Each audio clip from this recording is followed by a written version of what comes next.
AI models and coding tools are getting better and better.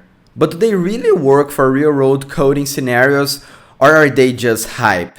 I've been using it or trying to use those tools for the last 2 years, and by the end of this video, I will show you where it shines and when it's better to write the code yourself. But first, let's talk about the difference between the LLMs and agents. These terms get mixed up all the time, but they are not the same thing.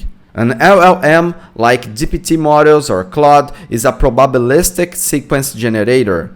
It takes a prompt, runs through a neural network trained on massive amounts of text, and predicts the next best token.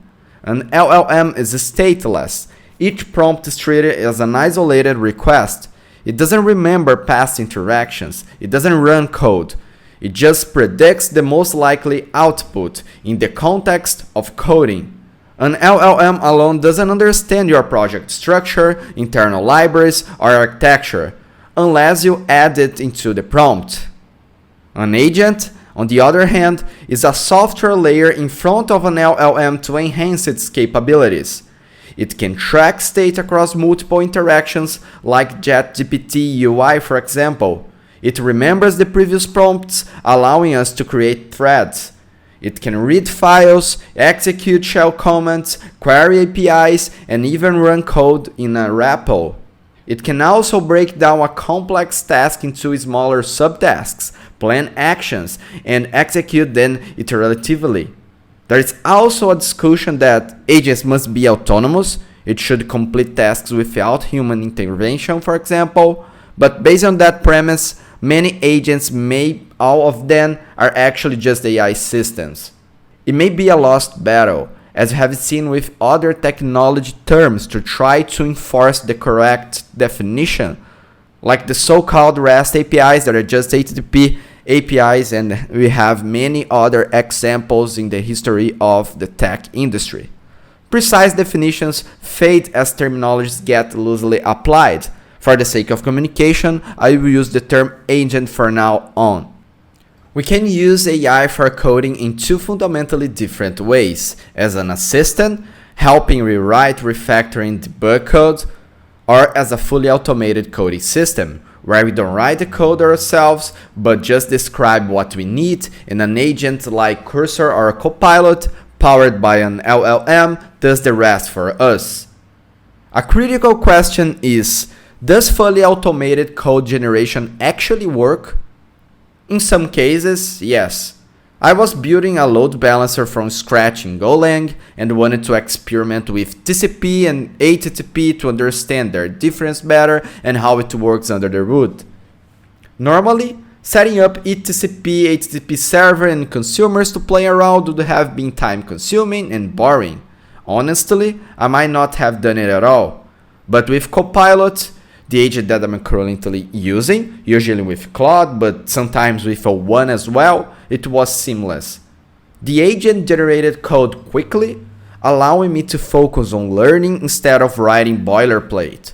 That's a clear win. Faster prototyping, more experimentation, and ultimately better learning.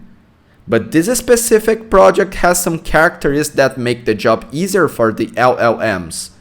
The code is entirely new. The existing code base is really small, like hundreds or a couple of thousands of lines.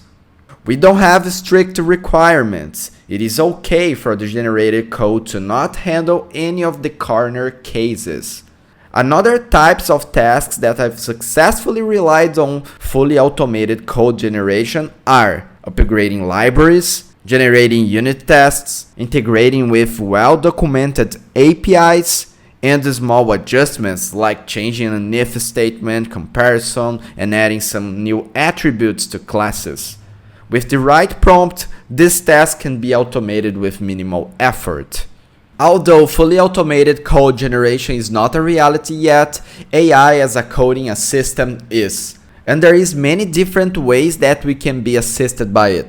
We can use it as a search engine on steroids, getting answers about specific errors, or to figure out different approaches to solve a specific problem, or even as an interactive documentation. for learning new programming languages, libraries, and frameworks.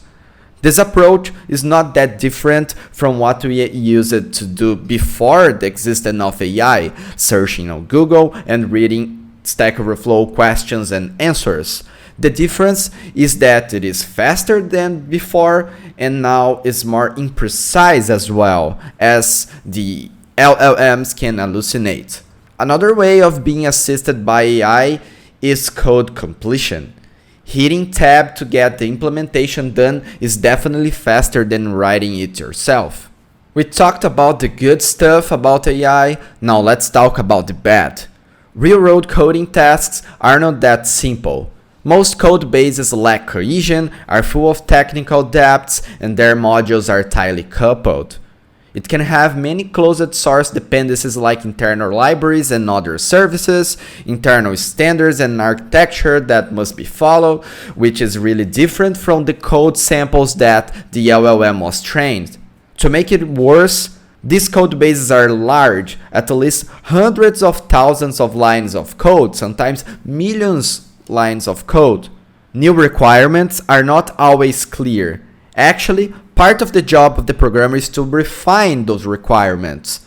The shock between business logic and tech often changes the requirements, and this happens based on the interaction between the programmer and business people. When LLMs and agents are exposed to the truly chaotic nature, it's when the struggle starts.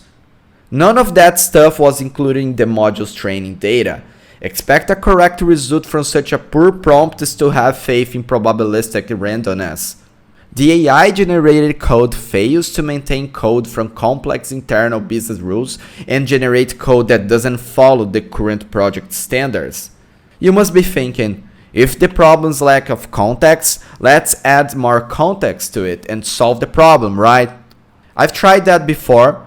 Writing detailed prompts to compensate for the missing knowledge is exhausting, repetitive, and many times it's just easier and faster to write the code myself. When I'm writing code in a language that I'm not fluent in, writing plain English for sure is more productive than writing that language. But with Python, which I've been writing code on a daily basis for the last 7 years, I still feel I'm more productive writing pure Python. This is a huge gap that the agents need to fulfill. It needs to access all the information that is outside the repository, like documentation or closed source libraries, services, business documentations, technical documentations, pull request discussions, or even a built-in way to stick the project oral or tribal knowledge to the agent and the model. Until that happens, fully automated coding will remain theoretical. Promising in concept but frustrating in practice. The issues are not strictly for the fully automated code generation. Code completion also fails. Less frequently, but it happens. A good example is when writing business logic. It is more a distraction than a help, as it suggests wrong answers. When that happens, it's just better to disable the code suggestions until you start working on something that the suggestion can actually help. Be careful with the AI dependency. Becoming too dependent on AI to code is a real concern. If you're learning a new language or concept, my advice, don't rely on code suggestion, just turn it off. This is what I've been doing. For example, when I built a lightweight Redis clone from scratch, I used LLMs like an advanced Stack Overflow, using it for quick questions but relying mostly on official documentation and sources. I avoided autocompletion and manually type out all the code to reinforce my learning. When you type the code, you are using one more sense, and this helps with learning and memorization. We can't avoid and deny the productive boost that the AI tools bring to us. We must use it correctly. But here's a pro tip.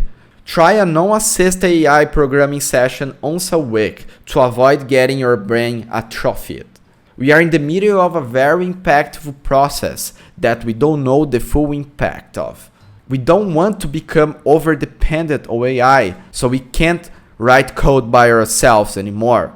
A new paper from researchers at Microsoft and Carnegie Mellon University finds that as humans increasingly rely on generative AI in their work, they use less critical thinking, which can result in the deterioration of cognitive faculties that ought to be preserved. The link for that study will be in the description of the video. Check it out. By the way, this is not something new. People used to copy and paste from Stack Overflow from many years. But AI are making those practices easier to do. We must be careful, very careful with that. But what is next? For sure, things will change and will change fast in the next few years. And many of the opinions that did and I talked with you in this video will not be correct. But that's okay. I am not that excited about the new models that are being released. By the way, I didn't saw any difference between the O1 model and the 4.0 from OpenAI when I was working with Copilot. The biggest problems that I faced was related to the lack of the context, and this is why I'm excited about the agents.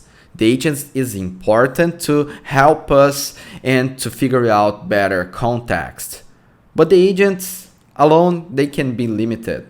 They have sometimes only access to the code base, and there is a lot of knowledge to build some specific softwares and projects that are not present in the code base. There is information that is only present in the maintainer's mind or on Slack conversations or any other type of messaging communication systems or documentations.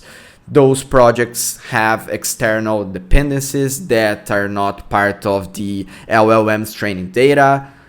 So there is this big room for improvement that the agents can help, but also have some sort of proprietary LLMs that is internal to the company. It's also a good idea, and I would love to see someone doing that and see how it works. Because if you could train on specific open source LLM like Llama or DeepSeek or any of the open source ones available with all the company's data, then it would be really easier to do the prompts. You wouldn't need to add those contexts or manually or doing some sort of repository full of files of documentations that the agents need to include in the context, the context window. And this is what I'm excited about, to see how these new agents, and if people are already working this type of approach of having a proprietary LLM. And that's what I think that is the future for code assisted and automated code generation. That's the only way that we could have better results. But that's based on my opinion. I didn't apply any sort of scientific method. It's just how I'm working on a daily basis and try to use it for real scenarios.